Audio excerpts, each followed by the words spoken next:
आज हम 12th class का राजस्थान बोर्ड का बायोलॉजी का पेपर सॉल्व करके देखेंगे। प्रश्न नंबर 1 यह है कि अनिषेक बीजकता को परिभाषित कीजिए।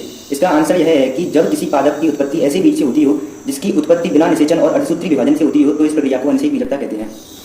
प्रश्न नंबर 2 यह है कि मृदा में किसी तत्व की कमी के कारण नींबू में शीर्षारंभी रोग होता है। इसका आंसर कॉपर है। प्रश्न नंबर 3 यह है कि ऑक्सीकरण व अपचयन अभिक्रियाओं को उत्प्रेरित करने वाले एंजाइम का वर्ग लिखिए। इसका आंसर ऑक्सीडोरेडक्टेजेज है। प्रश्न नंबर 4 यह है कि पादप हार्मोन का नाम लिखिए जो आलू के कंदों को संग्रहित करने में प्रयोग लिया जाता है। इसका आंसर ऑक्सिन है। प्रश्न नंबर 5 यह है कि उस तकनीक का नाम लिखिए जिसके द्वारा डीएनए की एक प्रतिलिपि से लाखों प्रतिलिपियां अत्यंत सीमित समय में प्राप्त की जाती हैं। इसका आंसर पॉलीमरेज चेन रिएक्शन अर्थात पीसीआर है। प्रश्न नंबर 6 यह है कि बायोगैस को परिभाषित कीजिए। इसका उत्तर यह है कि जब किसी कार्बनिक खाद या कार्बनिक पदार्थ जैसे गोबर को किसी जीवाणु द्वारा परिणत कराने पर जो गैस प्राप्त होती है उसे बायोगैस कहते हैं। बायोगैस का सर्वाधिक अच्छा स्रोत गोबर है जिसमें पर्याप्त मात्रा में सेल्यूलोज उपस्थित होता है तथा मेथेनोजन जीवाणु पाया जाता है।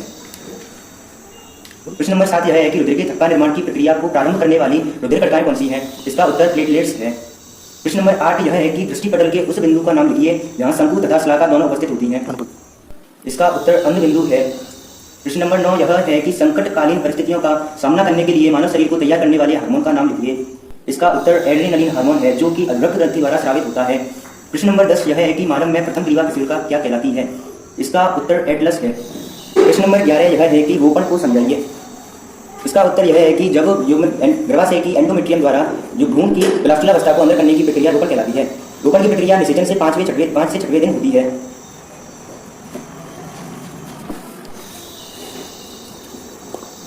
प्रश्न नंबर 12 यह है कि रक्त में उपस्थित हीमोग्लोबिन का मापन क्या कहलाता है। इसका उत्तर यह है कि रक्त में उपस्थित हीमोग्लोबिन का मापन हीमोग्लोबिनोमेट्री कहलाता है।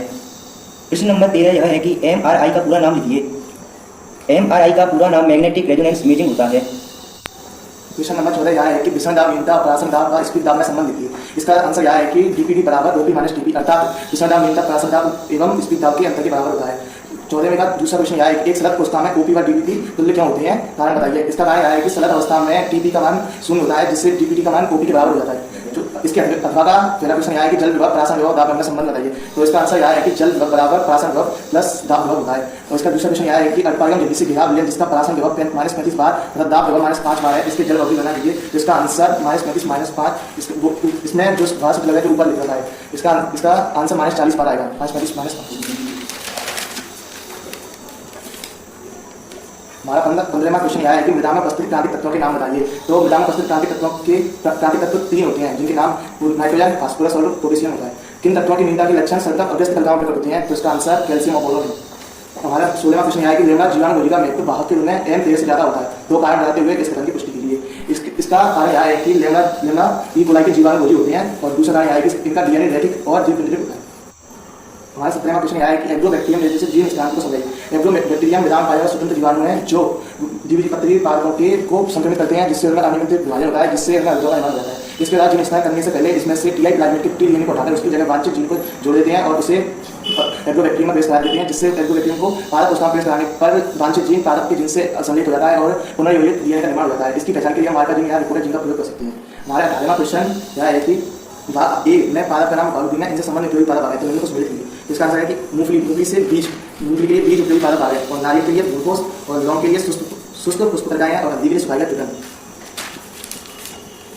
हमारा 19वां क्वेश्चन यह है कि नीला सवाल रासायनिक किस प्रकार जैव ऊर्जा में काम करते हैं। नीला सवाल इसका आंसर है कि नीला सवाल रासायनिक बैक्टीरिया जैव ऊर्जा में काम करने पर नाइट्रोजन स्थिरीकरण करते हैं। इसके अंदर विशेष प्रकार की कोशिका पाई जाती है जिनके अंदर नाइट्रोजन पाया जाता है जो नाइट्रोजन स्थिरीकरण करता है।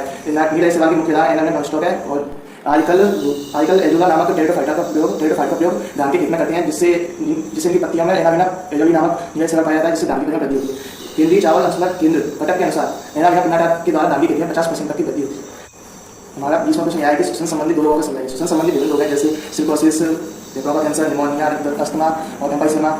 अस्थमा में विभिन्न प्रकार के कारकों जैसे धूल के कारण धुआं, धूम्रपान, परागकण, ताप, गंध से हमारा शरीर तनाव की स्थिति में आ जाता है जिससे हमें सांस लेने में बहुत दिक्कत होती है और खांसी आती है। इससे बचने के लिए हमें एलर्जी से दूर रहना चाहिए तथा ब्रोंकोडायलेटर और एंटीबायोटिक दवा का प्रयोग करना चाहिए। निमोनिया जीवाणु निमोनिया द्वारा संक्रमित से फेफड़ों में निमोनिया हो जाता है जिससे सांस लेने में दिक्कत होती है, खांसी आती है। इससे विभिन्न प्रकार की एंटीबायोटिक दवा का प्रयोग करना चाहिए। हमारा 21 क्वेश्चन नंबर यह है कि हार्मोन का नाम लिखिए जो कार्पस ल्यूटियम के प्रवर्धन को प्रेरित करता है और कार्पस ल्यूटियम के जगह होने पर उत्पन्न प्रभाव समझाइए। तो इसका आंसर यह है कि luteinising hormone LH hormone corpus luteum के प्रवर्धन को प्रेरित करता है और कार्पस ल्यूटियम के छिद्रग्रस्त हो जाने पर यह एक सफेद रंग की संरचना बदल जाता है जिसे कार्पल एल्केन्स कहते हैं और इसके कार्पस ल्यूटियम के छिद्रग्रस्त होने पर इससे प्रेषण हार्मोन का स्राव नहीं होता है और गर्भ की स्थिति नहीं हो सकती और इसके चक्र होने पर अगला अंतःचक्र शुरू हो जाता है। हमारा शुक्राणु की संरचना का क्वेश्चन, हमारा शुक्राणु नलियों होता है जो दिशा में उत्पन्न किए जाते हैं। ये इनकी संरचना में 3 भाग होते हैं, सिर, मध्य और पश्च। सिर के एकोसोम केंद्र पाया जाता है और मध्य में माइटोकॉन्ड्रिया जिसे नेवल कहते हैं उसका द्रव पाया जाता है जिसे डेंड्रिट कहते हैं और रिंग जैसे बड़े पाई जाती है और पश्च भाग में पूंछ होती है जिसका निर्माण अक्षतंतु दिवस केंद्र से होता है। हमारा 23वां क्वेश्चन यह है कि इनमें से प्रत्येक जीन और उत्पादन के प्रकार को समझिए। तो प्रथम में ATGC तो उसकी जगह T की जगह C आ गया मतलब प्रिमिडिन की जगह प्रिमिडिन, इसमें जीन उत्परिवर्तन यानी संक्रमण, इसमें संक्रमण जीन उत्पन्न होगा और दूसरे में C की जगह A आ गया जैसे प्रिमिडिन की जगह प्रिमिडिन है तो उसमें अनुपतन होगा। क्वेश्चन यह है कि अम्लीपेचिस रोग के रोग कारक का नाम लिखिए। इस रोग के 2 लक्षण बचाव के 2 कारक है। तो हमारा अम्लीपेचिस रोग रेंटरमेंट का नामक प्रोटोजोआ से होता है। इसके लक्षण निम्न है जैसे इसमें प्रोटोजोआ ट्रोपोजा की अवस्था में आंतरिक कोशिकाओं को अपघटित करता है जिससे उस पर छाले हो जाते हैं, उनमें सीसमा हो जाता है और इनके फूटने से हमारे मल के साथ खून निकलता है और पेट में मल होते हैं। इसके बचाव के विभिन्न प्रकार की औषधियों का उपयोग करना चाहिए और खाने को ढककर रहना चाहिए क्योंकि ये मक्खियों के द्वारा भी फैलता है।